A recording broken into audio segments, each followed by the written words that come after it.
Hi, everyone.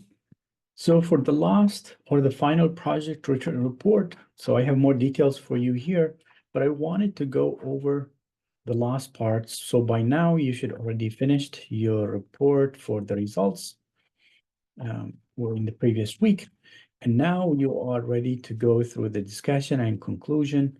So in the discussion, just a reminder what this paper was about, and then what are the practical implications? What are your contribution of this study, and what policymakers, and again, feel free to bounce ideas out of ChatGPT. Just tell them what your study is about. For example, you can use prompt engineering techniques for ChatGPT. Tell them that you are writing a paper about the relationship, for example, between a workplace inclusion and its relationship with job performance, study that you have done.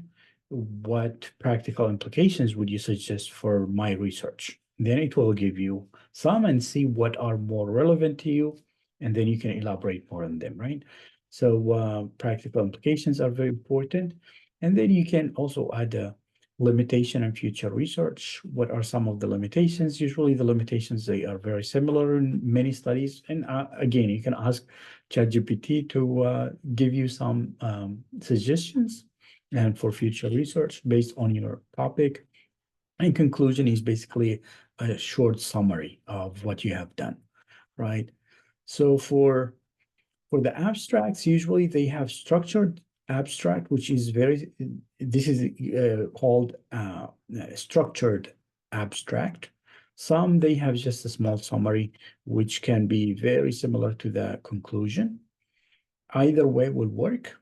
You don't feel obliged that your abstract has to be structured. If it is too cumbersome, you can just use something similar to the conclusion, which is basically a summary of what you have done, and it has to be brief.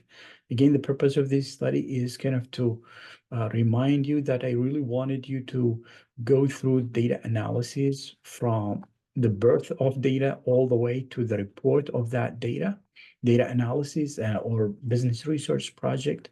And I hope this project helped you kind of achieve that purpose. And I wish you all the best. And it has been great working with you. I know this course was requiring a lot of work from you, but it is at the same time very rewarding because you have learned a lot from this class. You have learned how to use Excel for data analysis. You have created a survey, collected the data, cleaned the data, which is the major part of any analysis assignment or any analysis job. And then you have gone through all those steps and you improved your writing skills. And I wish you all the best. So thank you, and it has been great working with you. All right, bye.